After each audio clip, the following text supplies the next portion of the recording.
It is going to be a productive day today, you think to yourself. I'll get the work done and be free this evening. You sit down at your desk, and just when you manage to find the time to get writing on that important report you have to hand in, James just sent you a message about plans later on tonight. Should we go to the pizzeria, or should we go to the new Japanese restaurant in town? You start to wonder if it's any good. So, you go on your browser to search up reviews of this new restaurant. Seems okay, you think to yourself. You reserve a table and message James to meet you in front of the restaurant at 8 to 9. Finally, you put down your phone and get back to work. You start typing away at the report, getting into the workflow, and ideas start to come naturally. That idea connects very well with what Jenny said the other day about them. Celine sent you a post on Instagram. There's a new documentary everyone's talking about. A celebrity just revealed they're about to retire from acting and go sailing around the world. Boy, I wish I could do that right now. You start daydreaming about the places you would go to on that boat and how much seafood you'd have to eat. I wonder how many shrimps I could eat in one sitting. 40? Nah. Depends on how big they are. Probably about 30 medium ones, I'd say. By now, an hour has passed, and all the work you have managed to do on the report is a 4-word introduction and open 2 tabs on your browser for the news. Which, by the way, has nothing to do with what the report is on. Distractions are endless and everywhere in today's world. The constant stream of emails, messages, calls, and social media notifications make concentrating on one task at hand very hard. If we're not connected, we feel like we miss out on upcoming plans and what is happening in the world, so we decide not to turn on the airplane mode for now.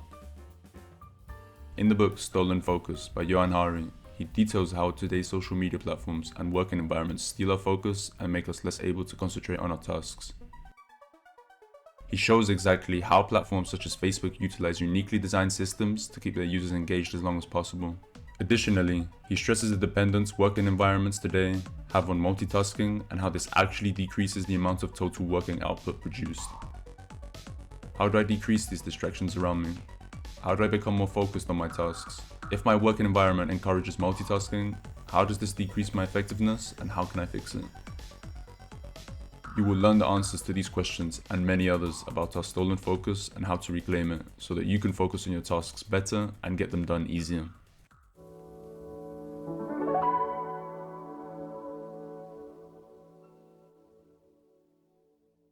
Everyone struggles to focus, not just you.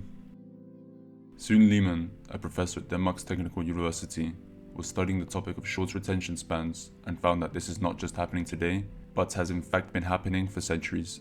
Soon found that in books from the 1880s till today, trending topics appear and fade with increasing speed with each passing decade. Let's take Twitter as an example. In 2013, he discovered that trending topics on Twitter lasted for an average of 17.5 hours before people lost interest. By 2016, this number had gone down to just 11.6 hours. That's a 6-hour decrease in only 3 years, exemplifying this phenomenon in a drastic manner. So, in short, the more time we spend on online spaces, the shorter our attention spans have become. There is an increasing information overload in our lives.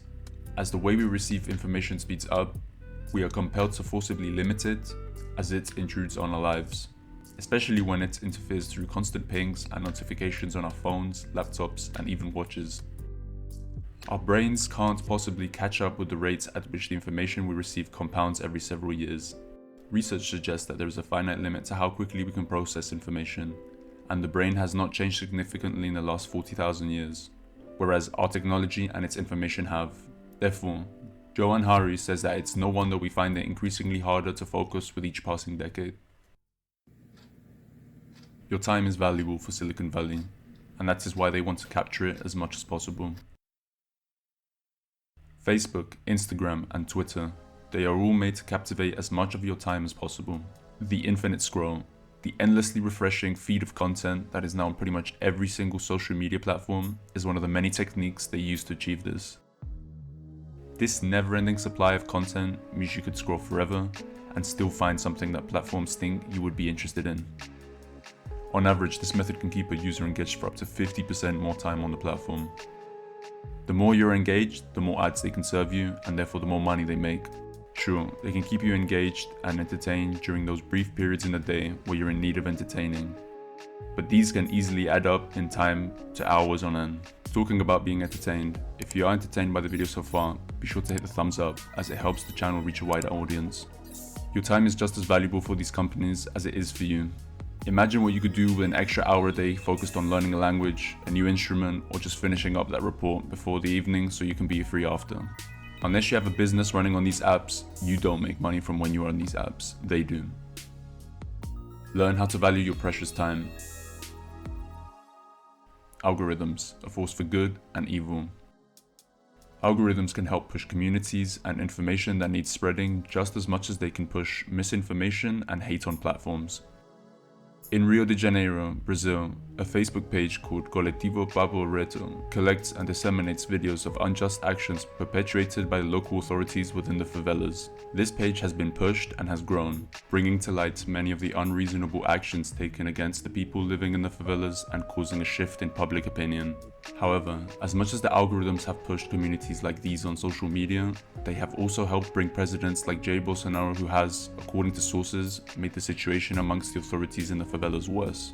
The algorithms thrive on content that will make us feel something and engage. Whether it is content that we enjoy or something that is built on misinformation and hate, the algorithms cannot detect this. If something we believe is outrageous or controversial, we tend to keep looking and engaging with it. This psychological phenomenon is called negativity bias.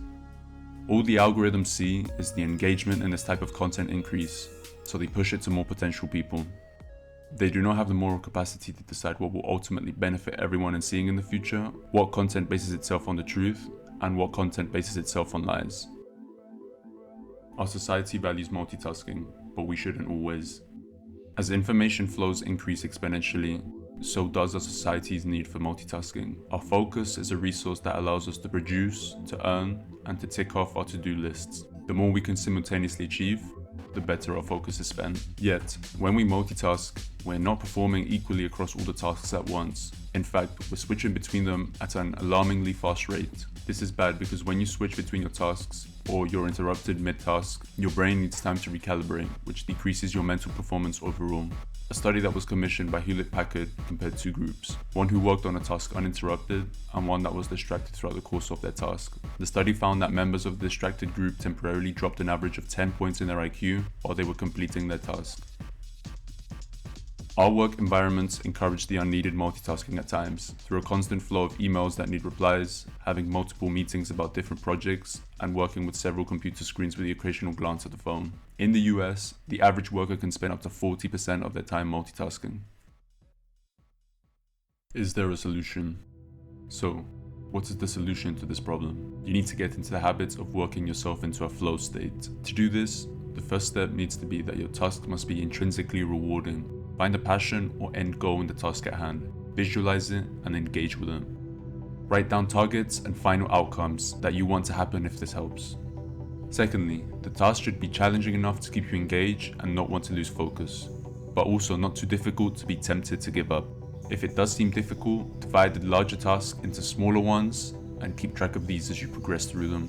However, make sure that these tasks are not too easy, as this will encourage you to go around looking for other tasks to engage with in the meantime, thus decreasing your overall output through multitasking. Finally, monotasking is essential.